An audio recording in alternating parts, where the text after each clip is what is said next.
he who says he can and he who says he can't are both usually right.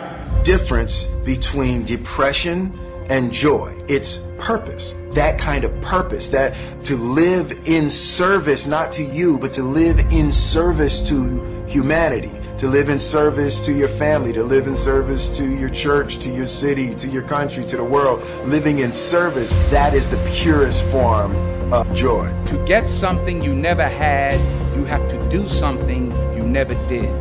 Make a choice. Like, you just decide what it's going to be, who you're going to be, how you're going to do it. Just decide. And then from that point, the universe is going to get out your way. Imagine you're on your deathbed, and standing around your deathbed are the ghosts representing your unfulfilled potential. The ghost of the ideas you never acted on. The ghost of the talents you didn't use. And they're standing around your bed, angry, disappointed, and upset. They say, we came to you because you could have brought us to life, they say. And now we have to go to the grave together. When you wake up in the morning and your life means something to somebody other than you, that you have a purpose. If you don't go do the things that you're going to do, people's lives will suffer. And putting yourself in the game, you're giving yourself an opportunity to achieve something that everybody else said was impossible. There is no passion to be found playing small and settling for a life that's less. Nothing in life is worthwhile unless you take risks. Nothing. It's not going to kill you. The moment you realize the next step isn't going to kill you, and that next step is the first step to evolving, changing, growing, and learning, and becoming literally the best version of yourself, that's the most beautiful thing. Not how much you have, it's what you do with what you have. And we all have different gifts. Some money, some love, some patience, some the ability to touch people. But we all have it. Use it. Share it. That's what counts.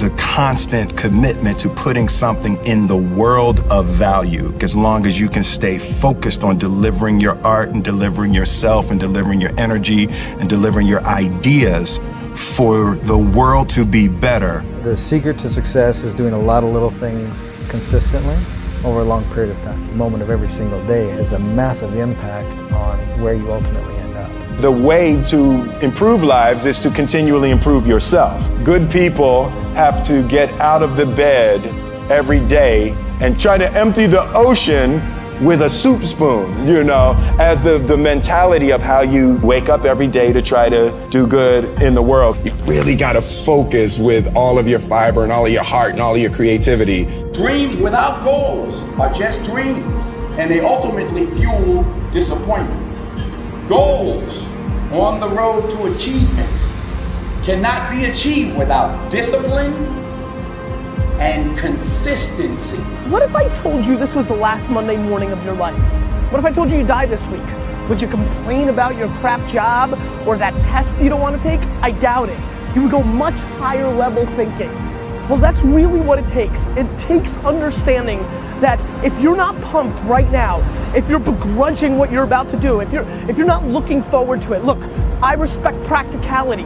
You gotta go through school because your parents want to. You gotta pay your rent. You got student loans. I get it. But please recognize the world we're living in. We're living in a world where there's so much more opportunity. This internet thing created way more opportunity for all of us.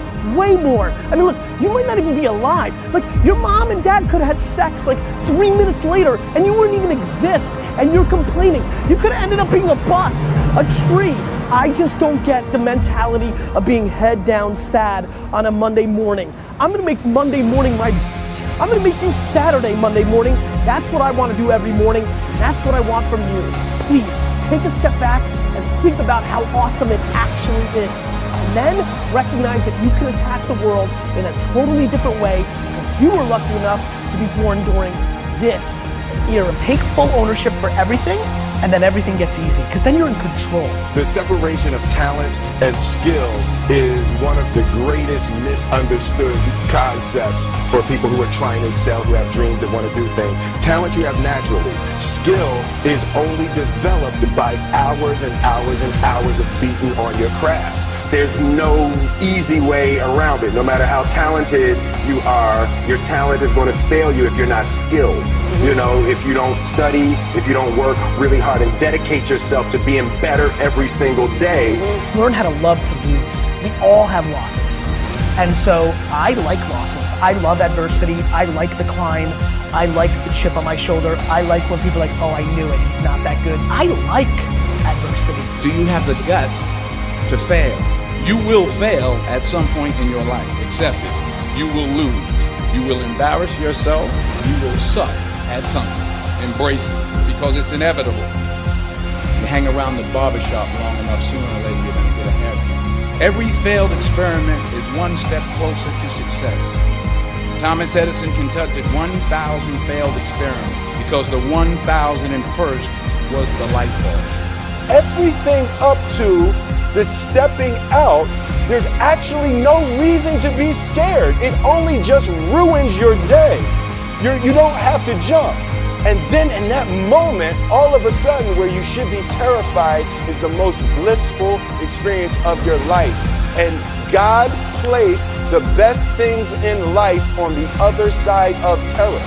On the other side of your maximum fear are all of the best things in life. Yet I went out in the world and I carried myself and I held my head high and I stood there and I looked people in their eyes and I talked to people as if I was deserving. You could be whatever you want to be. You could do whatever you want to do. And I want you to keep in your heart, just know that you can.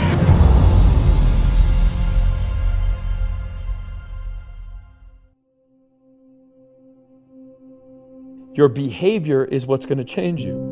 But you also have to start by asking yourself, what do I want and why do I want it? Why don't I have it? You know, what am I willing to do to get it? And I do think in terms of listening to one of your earlier podcasts, I do think there's value in writing things down, but in a really simple way. I've learned probably the most things through the best athletes in the world, and Michael Johnson, who had the gold shoes. I'll never forget, Drew Brees were training for the NFL Combine in 2001. There's 18 guys. Michael just finished winning his 4th gold medal, and he comes in and he's just a badass dude. Fastest man alive. Fastest man alive at that point. He had just run the 43.18, you know, and then when he ran the 19.3, it was 26 miles per hour. The fastest 50 to 150, he ran 9.1 flat. So all these athletes were in awe of Michael. And I think Drew at the time says, hey man, do you set goals? He said, yeah. He said, where'd you learn? I said, what do you mean where'd I learn? He said, where'd you learn? Like, do you learn in college? I said, I didn't learn in college. He said, did you learn like SMART goals? Like, or SMART goals? You know, and SMART goals are specific, measurable, attainable, realistic, and with a time frame. Michael said, when I would go into Safeway, I recognized that if I walked into Safeway and I wrote 8 things down, I would walk into Safeway and I'd walk out of Safeway in 5 minutes. If I walked into Safeway and had nothing written down, I would be in there for 20 minutes and I'd find myself on aisle 8 and I'd be anxious and I'd be nervous and I'd be, why am I looking at the wheat thins and the ho-hos when I know I don't need any of those things? And he said, so because I wrote it down in Safeway and it worked, I figured why would I be any different about my athletic career? And I think that that's the level that we need to educate people. I hope it takes what it takes, basically is an introduction to self-help. That when I look at mindfulness being the brand and Headspace being $1 billion valuation, and I sit there and think at 44 years old and growing up in this my whole life, the only time I can meditate is at the end of church. It's such a challenging skill. And is it important? Absolutely it's important. Are affirmations important? Absolutely they're important. Are changing from the inside out important? Yes, but they're not the starting points. Don't say stupid shit out loud. Be mindful of what you consume. If I watch 3 minutes of news, it increases my probability by 27%. I'm going to say I had a shitty day.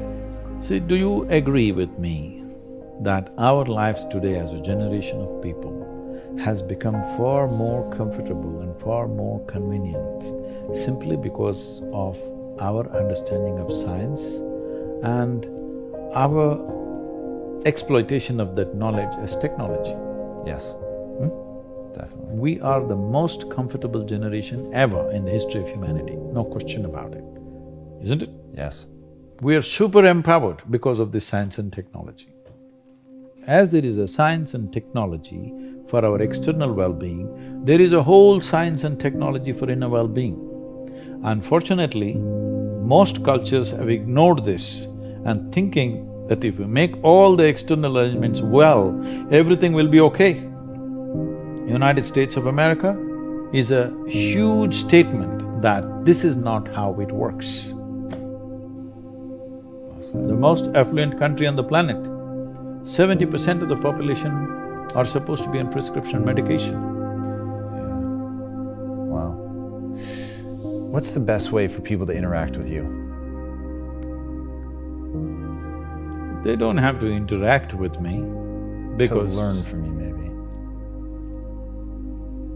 Because we can talk, if inspiration is what you need, encouragement was what you need, I'm willing to talk. But talks will not bring solutions. They will bring some clarity. Solution will come only when you take a proper inward step. That's what inner engineering process is. We are doing everything possible to deliver it in as simple and as practical measures as it can be done. There was a time it was taught in such a complex way. Today we have simplified it, broken into 5 different pieces, offering it as 5 layers of program so that people can experience it in small doses and slowly, step by step, they can go. I'm seeing as you come into more and more affluent societies, their steps are far more baby steps than other people. That's interesting. So, we have broken it into many steps so that small steps you can take one by one. I'm not interested in how much somebody is doing. I'm very interested in how they're doing it, because that's what changes the quality of who we are. Because the content of our life will not change our life. It is the context of our life which changes our life. Because your content you have changed and you see, people are not happy. Content of our life is phenomenally enhanced compared to how our grandparents lived here, isn't it? Even in this country. Yes, definitely. How can people change their context? That's what inner engineering is about. If your context shifts from your psychological and physiological process to the life process that you are, everything has changed. Because we must understand this. As we sit here, this is my body, that's your body, this is my mind, that's your mind. But there's no such thing as this is my life and that's your life. This is a living cosmos. Everybody is free to capture as much as they want. If you capture substantial amount of life, your very presence will become a significant life. Otherwise, you will become a mediocre life. This is the important thing. It's not the knowledge you gather in your head, it's not the muscle that you gather in your body, it's the life. How much of a life are you? This will make you significant in your very presence. If world gives us an opportunity, we'll do something impactful. Otherwise, we are just a significant presence. A huge oak tree standing outside, it is not trying to create any impact. It is just impactful. If you go under its shade, you'll feel it. Otherwise also it's impactful. Most people notice it only when it's gone.